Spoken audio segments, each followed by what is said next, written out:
by telling us that the next evolution of gaming is a fucking voice remote control for your television. Television! That's the revolution! Hello, peoples of the world. This is Dan Esp, or Wiggin' if you're catching up on Steam or any other game. And you might notice that my audio is a little bit better. Well, I moved away from my desktop and I'm just using a laptop because it's quieter. So the reason why I sounded like crap is because I used Audacity and on top of that, noise removal, which lowers the quality of my voice, sadly, just to get rid of the noisy desktop that I have. So, I'm using this laptop to record, editing is going to be back over the desktop, so that'd be perfect. So, what is this video going to be about? This is going to be my thoughts on the whole conference, if you can call it that. So, without further ado, and on top of that, this is somebody that thinks that the Xbox 360 did a tons better than the PS4 last generation.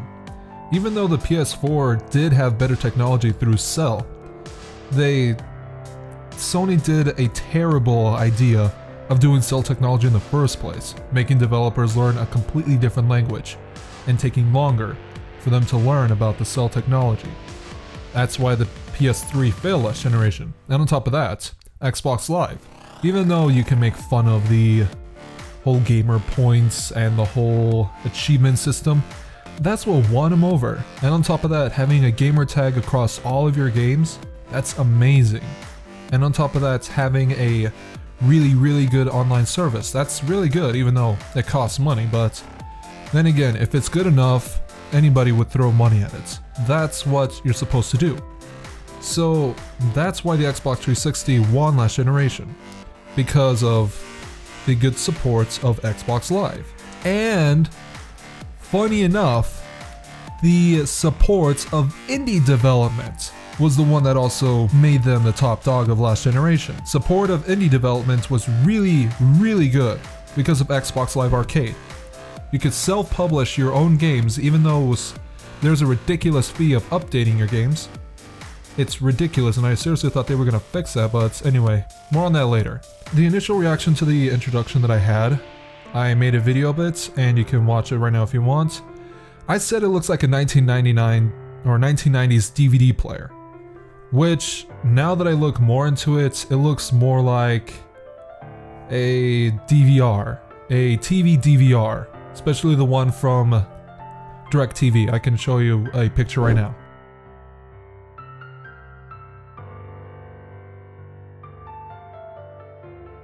I'm going to talk about what they did right and what they did wrong, and what they did that was complete and utter bullshit. As I said, it looks more like a DVR, especially because more than 50% or about 50% of their conference was focused on the fact that it can stream TV and that they have interactive TV. First of all, we already have something for that. The Xbox is a gaming console, not a multimedia thing, and it seems like technology is all combining together into one device in the future.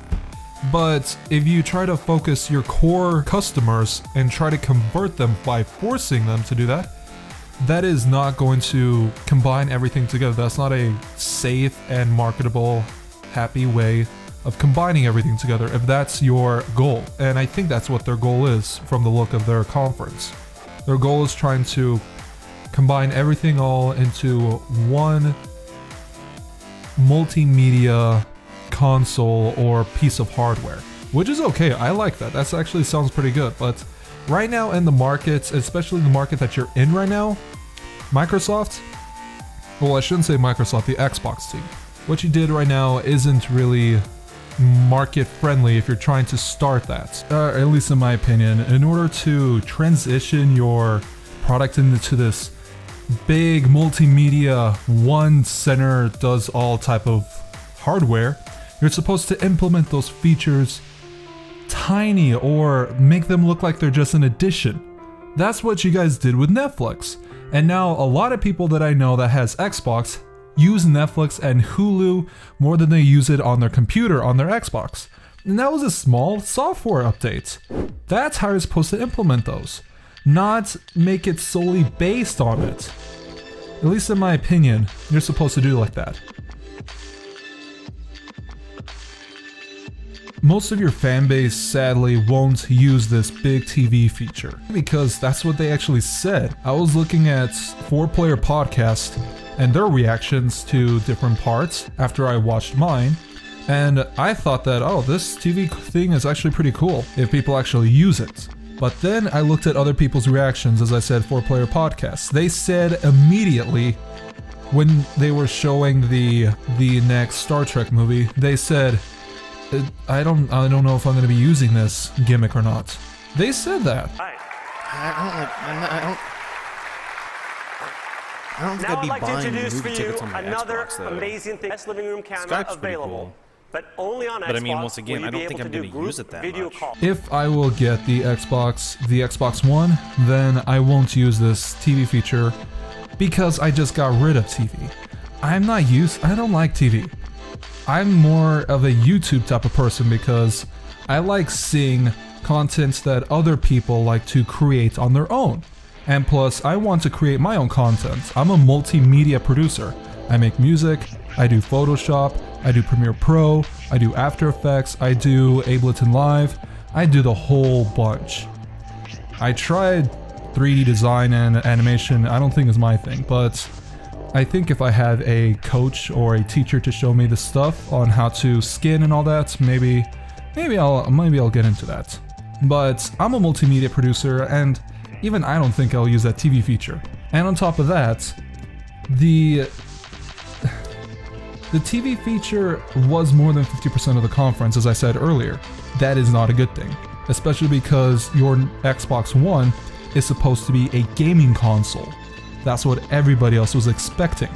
That's what everybody else wanted you to reply with from opposing the PS4, because that thing looks like it's a gaming console. Your thing does not. It looks like this big multimedia piece of hardware that's a big turnoff to other people. Literally, if you cannot bring your big guns, if you cannot bring the good stuff to your reveal, don't do the reveal! Wait until E3. If you're saving all the heavy guns that all the apologists are saying it's all gonna be at E3. No, it's not! Oh yeah, and on top of that, after the conference, people were asking a bunch of questions, and that's where I'm going to get into the things that I wish Microsoft wouldn't even thought of doing. The TV feature seems like it's going to require an extra fee or something else opposing what it already comes with. All what you saw over there might actually need an extra fee, which is not good. Okay, now let's talk about something else. I think I'm dwelling too much into the TV, even though, ironically, that was mostly the conference.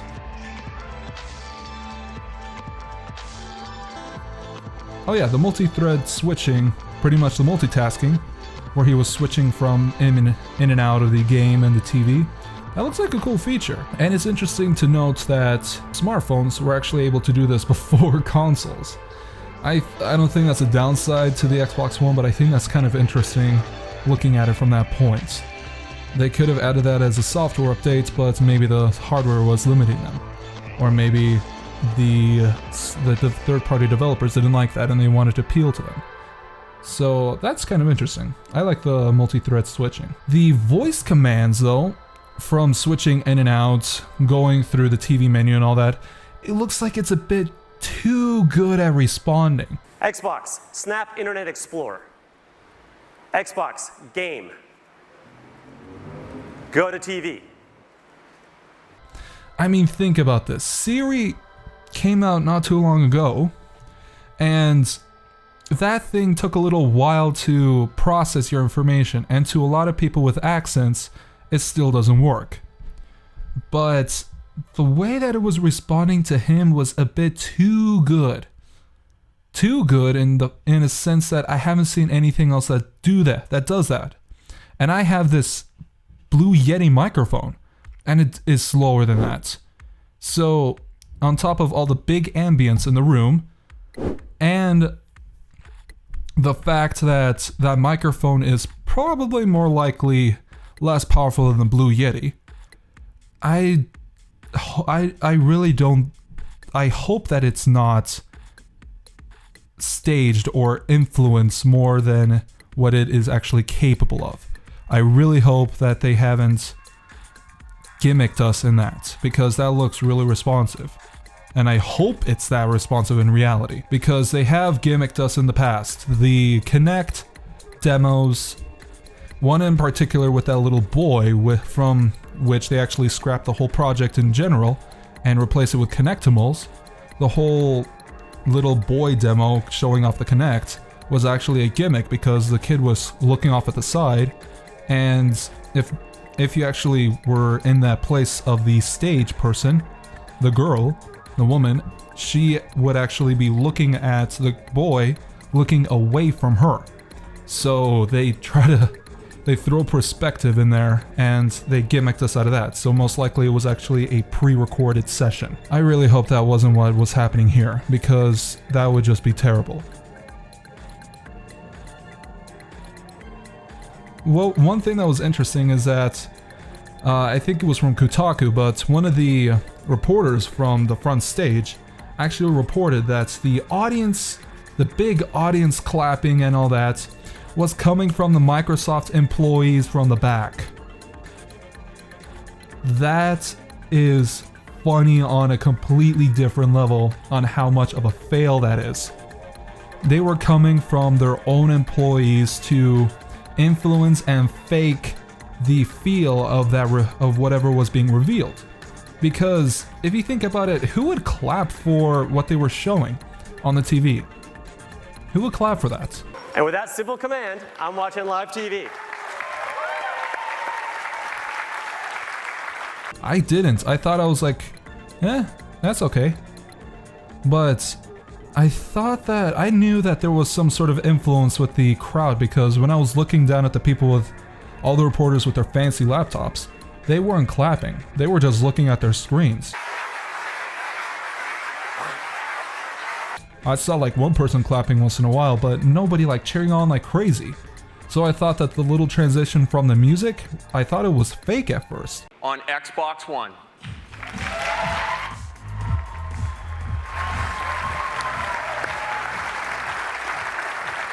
Thanks, Don. I thought that the clapping track and the woo thing was pre-recorded. But I didn't want to think that, because nobody else was clapping and cheering on in the front stage from what I was looking at. I'm serious, go back over at a pre-recorded video over at YouTube, they're everywhere now, and look at the crowd whenever the camera is panning out from the crowd. And look if they're clapping or cheering on. They aren't. Okay.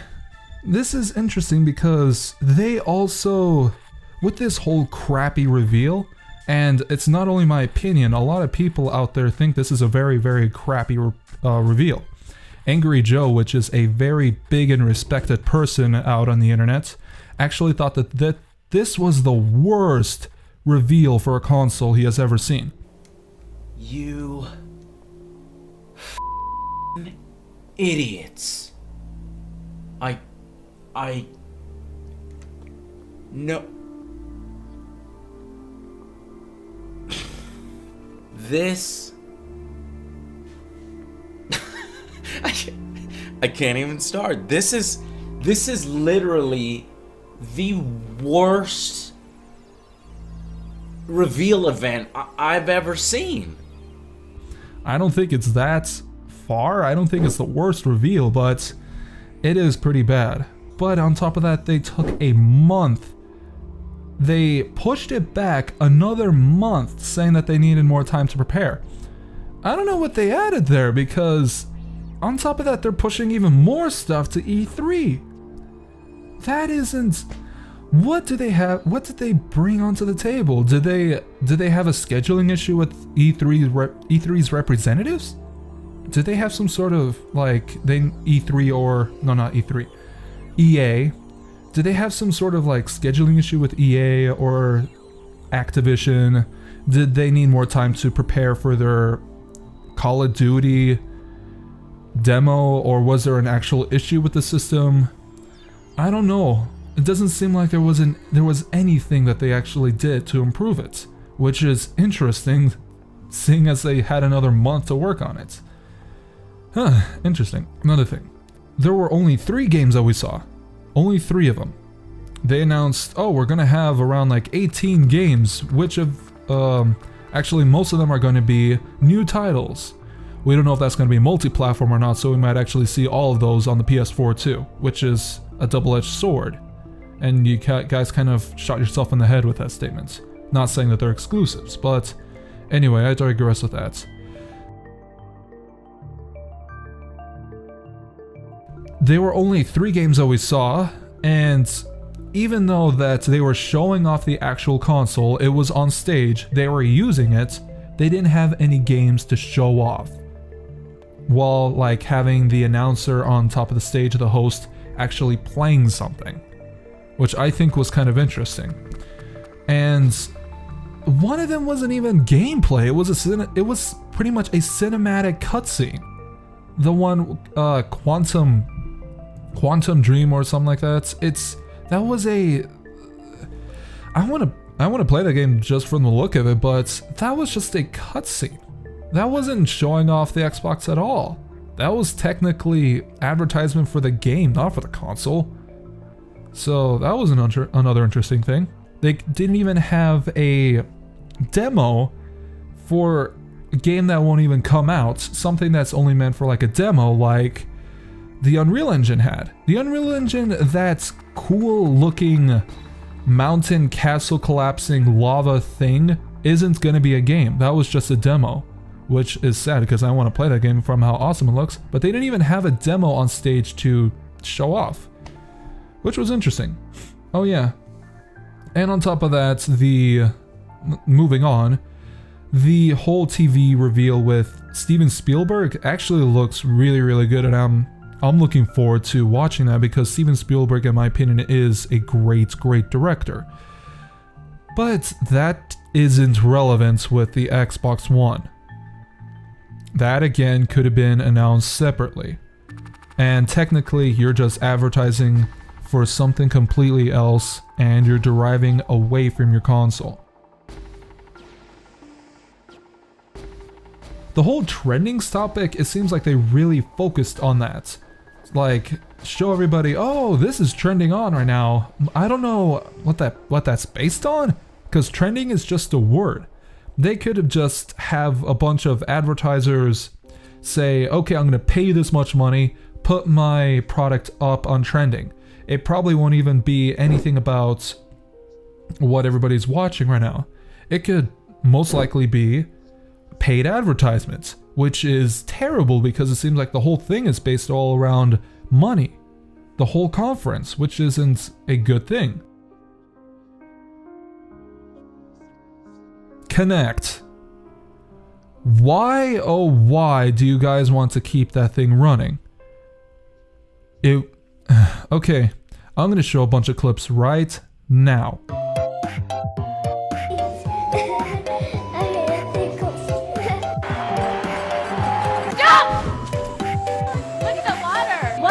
My gamer score is 100% legit.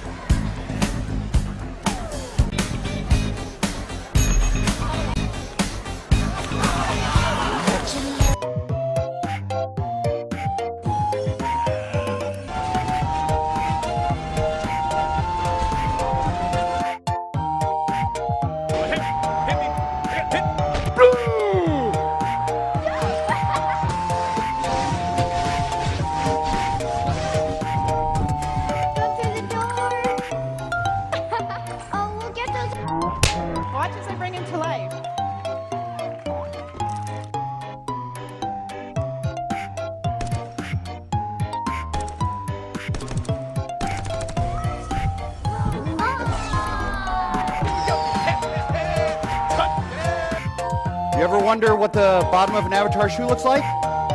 Well, bam! There it is. These are experiences that could not be delivered until now. Okay, looking from that, why do you think they want to keep this gimmick of motion control alive? There is no AAA game that has actually survived only through Kinect, that is basically Kinect. All of them that has actually tried all failed and crashed to the floor. Steel Battalion was a huge and utter fail because the character was flinging his arms all around the place and grabbing things that he wasn't supposed to. And on top of that, while you were using the controller, he thought the Kinect was actually thinking that you were doing something, and the thing isn't that powerful enough to pick up thumbs. Part of the problem is in your normal sit position, when you're holding a controller, your arms are relatively close together and the Kinect freaks out over this, instead having your on-screen avatar raise his hand or start to do one of these jubbly maneuvers.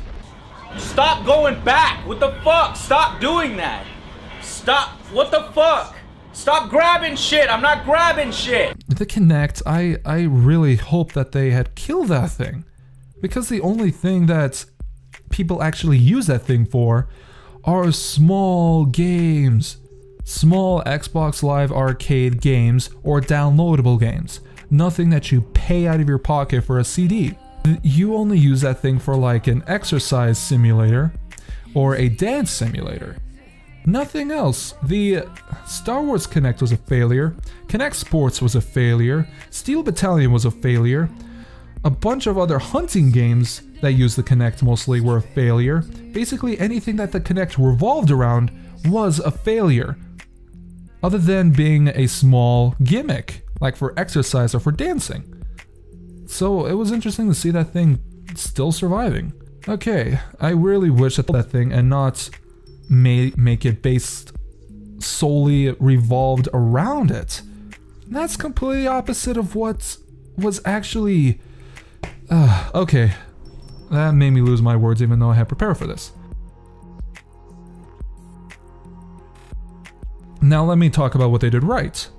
The controller looks really, really comfortable and good. Although they didn't add a touchpad to it, which would have been a good addition like what the PS4 did, and what the Wii U has. The Wii U has a better gimmick than the Xbox One has, and look how well that thing's doing. Nice job, Microsoft. But the controller looks really, really comfortable. The thumbsticks look really awesome. The whole engraving in it and whatever. It looks really slick. It looks really curved to fit and to be comfortable, even though I have big hands because I'm a tall person. I really hope that that doesn't shy away from me because my hands are too big. But it looks really, really comfortable and people are actually saying that it's really comfortable. Another thing, cloud. They're trying to integrate cloud with like save data or preferences. That is really good and that's headed in the right direction. Now, as for being always online because of that, I hope they don't abuse that part of it. But it's a good thing that they're trying to integrate some form of cloud in there, which is a good thing. Another good thing, multi-threading, use of the 8-core processor. Multitasking is a good thing, and it was a surprising thing that they haven't even upgraded that by software for the Xbox 360. Maybe it was a hardware issue, I don't know. But it's interesting. I really, really like it that they added that, and it looks really, really seamless. And again, as I said earlier, with the voice commands, a little bit too seamless. But I hope it isn't. So, and with the whole 3OS thing, that is completely BS because you don't need 3 different separate OS systems to run multi-threading and multitasking. Look at your computer. You can run Metro 2033 up on full graphics and then just press Alt-Tab and go up on Google Chrome and have 9 windows open, all playing different YouTube videos, have Photoshop open, have Premiere Pro open, and your computer is still running perfectly while only running Windows 8 or Windows 7. You don't need 3 different OS systems to run multitasking. Just to get that out of the way for the people that think that you need that. That isn't true, but it's still a good thing that they added multitasking. That is a good thing. And more servers. The amount of servers that they added seems like it's a huge amount, which is a good thing because if you're going to have a huge core audience, you need a bunch of horsepower to provide those customers the experience they want. And with over 100,000 servers, oh man, you are going to deliver on that. That is a lot of servers. And basically anything else is 30% of, or 35% of what the PS4 added. And what I didn't say in here was TV. Why? The PS3 has a TV feature on it, even though you have to pay a little bit more for a separate piece of hardware for it. It still has TV. You have TV on the last generation. That is not a new addition, Microsoft. And on top of that, we already have something completely different called a DVR system that we have and use. We don't need a separate DVR. That will pretty much be a waste of money for us. So, and that's a huge turnoff for a lot of people. So basically anything else is what is pretty much 30% of the PS4. And they haven't even shown the console. Recording your games, that's the PS4. In fact, the PS4 has something even better. You can stream your games. That's even better than recording. You can share your games. They have a button on their controller for that. That's even better than recording. They have a lot more things than the Xbox One has.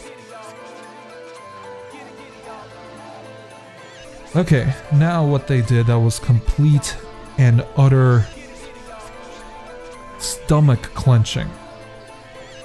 And keep in mind that some of this wasn't actually announced on stage. This was answered through questions the reporters had, including Kotaku, afterwards while they asked the developers and the executives that were there.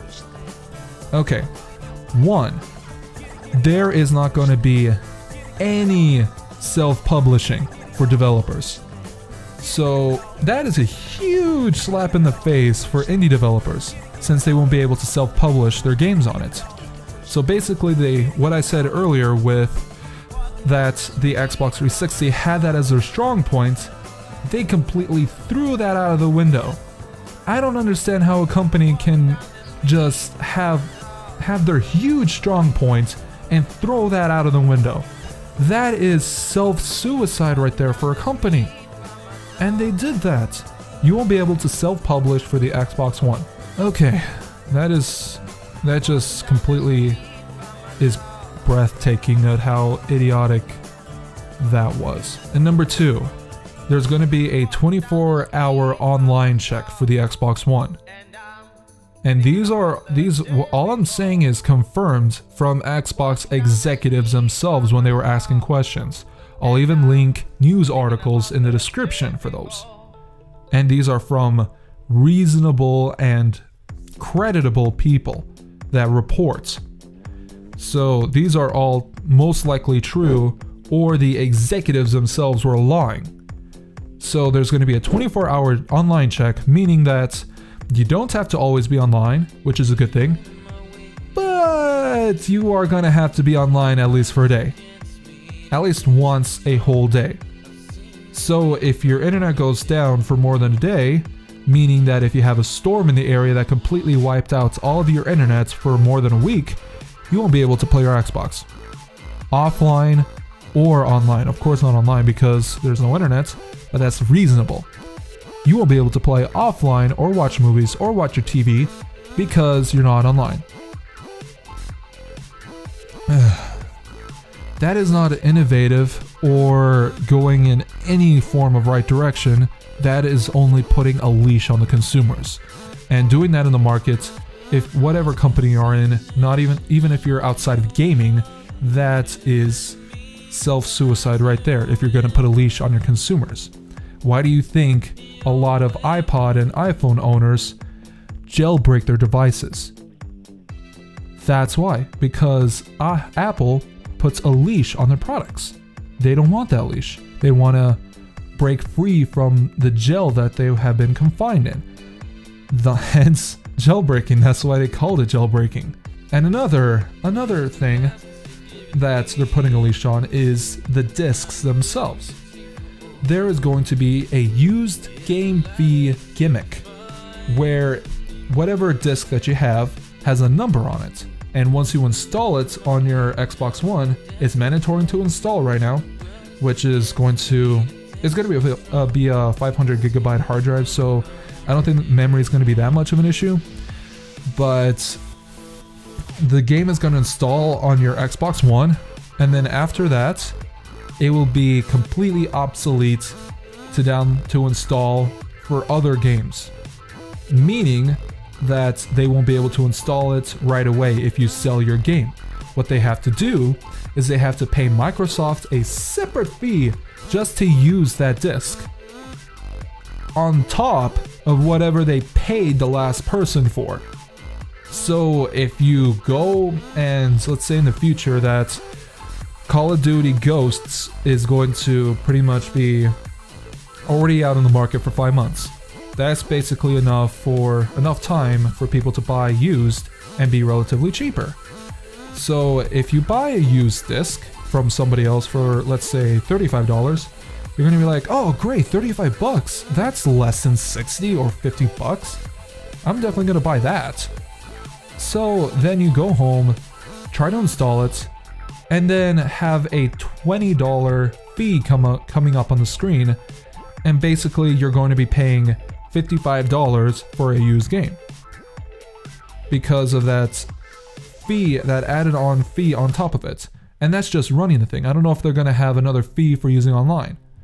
That is ridiculous. But then again, I don't know if it's going to be $20. They haven't really set anything for the price on what the fee is going to be. So it could be $20, it could be $5, it could be the full retail price of that game. And if it is the full retail price, that doesn't make any sense because that's literally doubling what you're paying for as a used game. And what happens if they stop publishing or manufacturing these discs because they have a sequel out and they're saying, okay, we're gonna stop supporting this? No, you're gonna have to pay even double than what the launch is. That's ridiculous. So that used fee gimmick, and on top of that, if you're going to another person's house just to share your game, like what I did back then with my cousin. I always went to his house, or he would always bring his Xbox over and we would play Halo 2, back over the original Xbox. Not the Xbox One anymore, now the original Xbox, because the Xbox One is now the first in the series even though it's the newest. Okay, so yeah, that's what discs are for. They're for sharing and pretty much spreading your experience to someone that doesn't have an Xbox or doesn't have the game. So if you're gonna put that used fee gimmick, that's also gonna spread to people that want to just enjoy a game that they don't have, but their friends has because they have an awesome collection of games up on their wall, but you can't use any of it on your Xbox because you have to pay a separate fee just to even play the thing.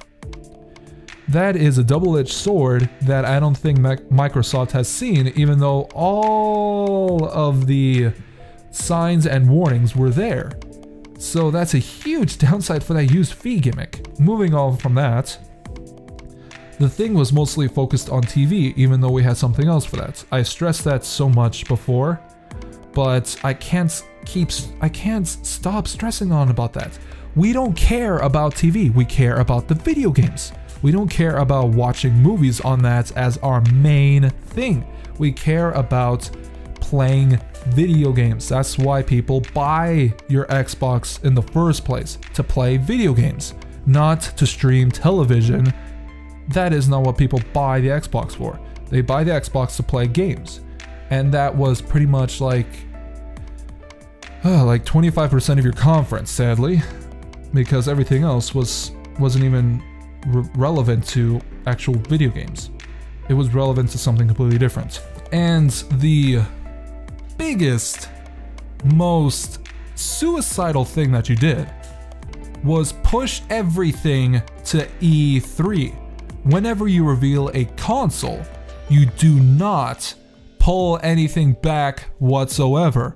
Why do you think everybody was dissing on the PS4 because the thing wasn't there to be displayed? Because they didn't show everything they had. They didn't show what the PS4 looked like. They only showed what was capable, which everybody ripped a new one for the PS4. But with this, you don't have any games other than 3 of them, and one of them wasn't even gameplay. It was a cinematic trailer, and on top of that, you didn't play any video games whatsoever. You didn't stress anything outside of the whole TV and movie stuff and the multi-threading. Outside of that, you didn't do anything to appeal to the audience. Nothing. The only thing that you did was show how an awesome connection you have with Activision and EA. That's it. You're butt buddies with EA and Activision. Who cares? And on top of that, you showed Call of Duty. And they said that they're innovative, and I'm gonna show this right now. Look. The new tech in the game, Sub D. The idea is the closer you get to it, the more it tries to maintain any curvature that you see. This is very helpful on weapons. When you're running quickly and you hit a wall, you get this nice boom, you hit it and you leap and you go and you just maintain your momentum. The lean feature, which allows you to lean out and lean in and get a better view of the battlefield. So another feature that we're working on with animation is the slide. Do it in a really cool looking way. Is the slide. So added an AI system to it. So we have fish move out of the way when you get close to them. What the fuck am I watching? The fish can move away. How innovative. The groundbreaking AI technology. The fish can move away whenever you get near it. Let me show you something else of an AI can use to move away from something.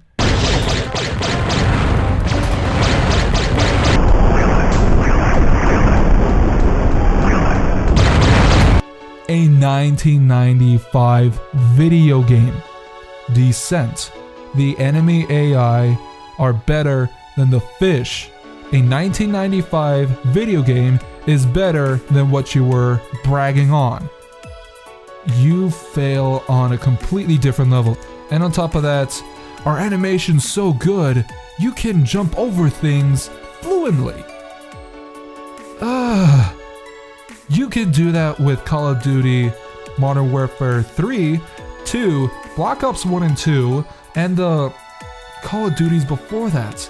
You can jump over things. How is this new? And on top of that, visuals don't make a game. Gameplay makes a game. Why do you think that Crysis 3 wasn't Game of the Year, even though it had beautiful visuals? Because gameplay matters, and it didn't really bring too much of new gameplay.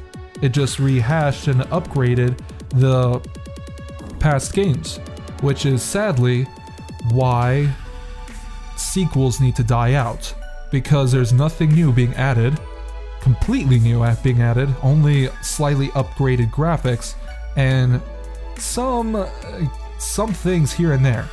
That's why the only sequels that actually mattered were games that completely revamped everything. Sadly, the only one that I can think of is BioShock Infinite. Okay, so here's something for you, Microsoft. The audience that you were appealing to, which I don't even know who it is probably only 25% or less than your actual whole market. Your market cares about how multiplayer and about how social your games are. Not about how someone planted a crop in Farmville, but about how Xbox Live was amazing. That's how you beat the PS3. And sadly, you had a huge head start for the PS3 because of the cell technology. That was something on their part. But now that you and the PS3, the PS4, the Xbox One and the PS4 pretty much have the same type of architecture. They have PC-based architecture. X64, or no, not X64, x86-bit architecture. So it should be really, really easy for video gamers, or no, for developers to develop their games. because it's PC-based architecture. That's really, really good for them. And I don't know anything about coding, but supposedly PC-based architecture opposing to console architecture is really easy to code for. I actually watch interviews, and they keep saying that over and over again. And I also saw how much of a nightmare it was to code for the PS3. Now, I'm really, really sad to say this, but from what I saw, the gaming experience for the Xbox One, from what you've shown from your reveal, is less than the Wii U. Sadly, the Wii U has multi-threading and multi-processing. The Wii U has the whole you can play while someone watches TV. You don't have that, Microsoft. You don't have that. The Wii U plays games at a next generation level. And before you start saying, oh, it's an Xbox 360 4 years or 8 years late. No, it's actually better than the Xbox 360, reasonably better, even though it isn't as good as the PlayStation 4. And again, it isn't how much stuff that you have on it, it's how you utilize the power that's given you. That's why the 360 was better, even though it was less powerful than the PS3. And on top of that, it seems like the social aspects of the PS4 is going to be even better than the Xbox One. So, if you're going to get an Xbox One and you're saying, oh, I'm definitely going to get an Xbox One from what I saw from that, question yourself. Think, why? Why am I getting this opposing to the PS4? And before you say, oh, the PS4 had nothing good, watch the PS4 conference, the reveal conference. They showed tons more than what the Xbox One had. Tons more. And that's what you're supposed to do at a reveal. You're supposed to reveal everything that you had and everything that you were planning and everything that was in development, just to grab everybody's attention, not split it into two different conferences, E3 and this. This is nothing. And on top of that, they delayed it a whole month for this. Why? This is not how you're supposed to market your product. Once you reveal something, you're supposed to reveal everything good about it. Appeal to as many people as you can, blow everybody away, not save the best for a completely different date, so that we have everybody speculating if they're going to convert to the PS4 or not. And before you think, oh, nobody's doing that, everybody that I see in the comment section, well, not everybody, I'm using allness there, but most of the people that are reasonable, that have actually reasonably good grammar, are saying, from what I've seen, I am converting to the PS4. The only people that are actually going to buy the PS or the Xbox One are the people that are going to buy both anyway because they have enough money for that. I don't have enough money to buy 2 consoles, or yet alone 3. If I did, I would. But since I don't, it seems like my money is going to go for something that is going to be mostly utilized for. And that's going to be the PS4. So, and on top of that, this is coming from somebody that doesn't own a good console. I have a Wii. That's the one that I got this generation. And look how that turned out. And sadly, this is making all the same mistakes that the Wii is making. Okay. From what I've seen, either I'm gonna get a PS4 or I'm gonna stay in PC. Thank you, Microsoft. You have completely derived me away from consoles. Because I was actually thinking about getting a 360 a few months back. Thank you.